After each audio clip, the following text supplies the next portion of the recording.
The Steam Deck is supposed to be a handheld, right? So why is mine plugged into the TV 24/7?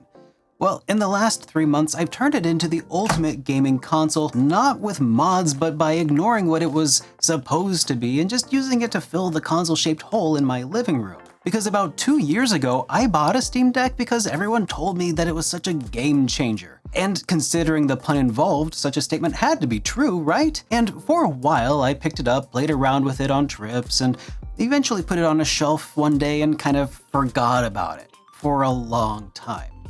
I wanted to like it. After spending $400 on a Steam Deck and a dock and everything, sunk cost fallacies were in full swing. But despite the hype surrounding the deck, it didn't really fit into my life.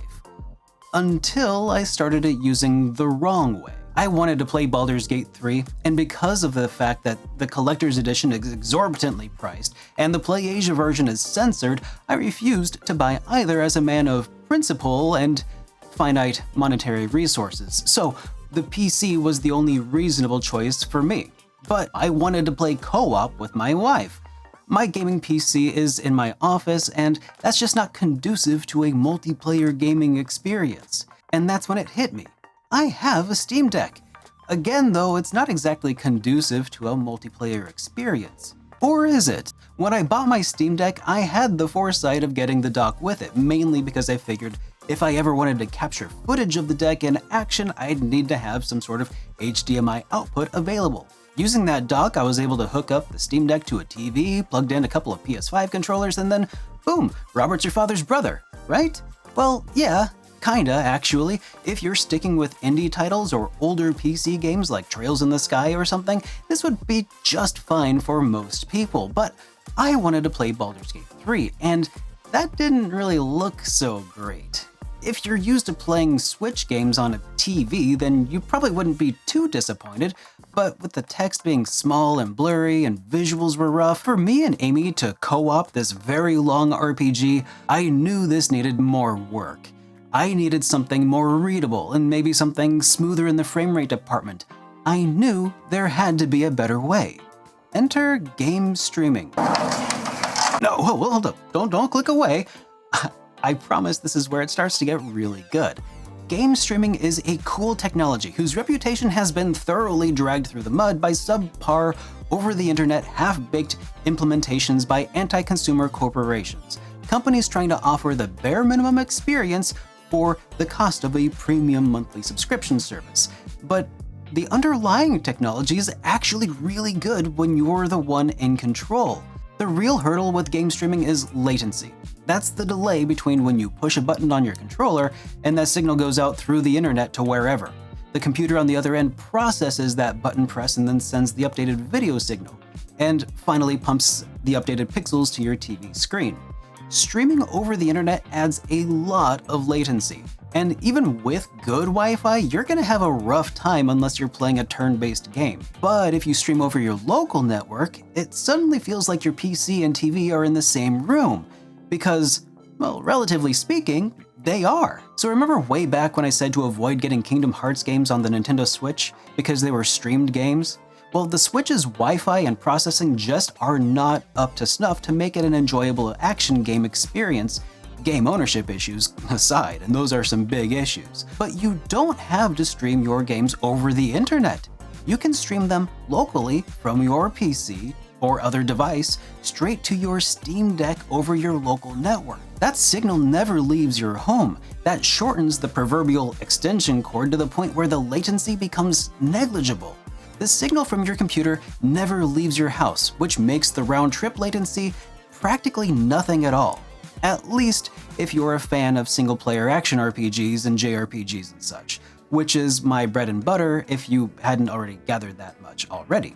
In fact, Steam has a built-in function just for this purpose. It's called Steam Link, and in my experience, it's absolutely awful. Steam Link could barely handle 720p stream at a half-decent frame rate, and the Steam Deck can do a lot better. Well, editing Derek here, and this is super awkward. I tried getting footage of Steam Link kinda not working very well, but it just seemed fine this time around, so it may have just been some other issue that I was running into that I might have accidentally solved by using Sunshine and Moonlight at the time. So Forget what I said about it being bad. It seems like it's a more nuanced issue than that. That said, there are still other reasons that you might want to consider using Sunshine and Moonlight instead, like playing games that you don't want to add to Steam, or games that you've modded, like Skyrim, for example, or if you're just a nerd like me who really likes having more granular controls over your game streaming experience. So, back to the video. I had heard of Sunshine and Moonlight before, but never fully grasped what they were or why they were important.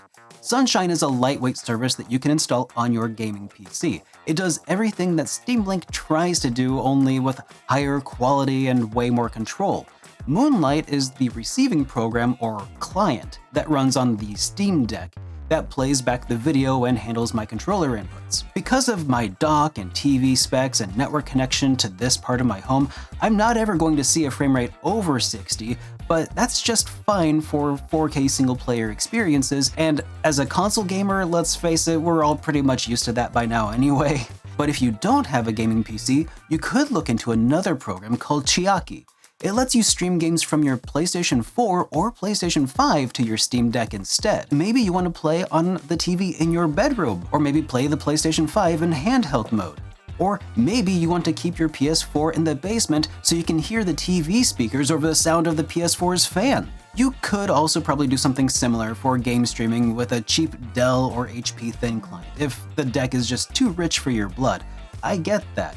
I also know some people are probably very adamant that a Raspberry Pi would also be a good way to go, but the Pi just isn't as cheap as it used to be, and SD cards were not made for running operating systems.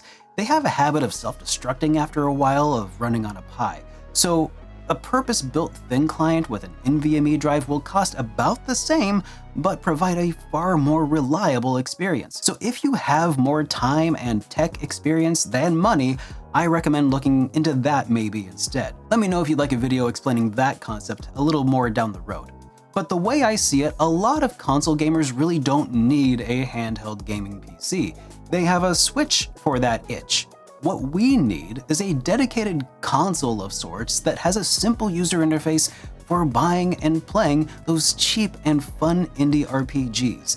An indie console, if you will. And that's exactly what my Steam Deck is when connected to a dock and a couple of controllers. I also haven't even really talked about emulation yet, but I figured if I didn't at least mention the E word, I'm pretty sure some of you would riot. But it's only a matter of time before I set up Double Dash so Amy and I can play it again together.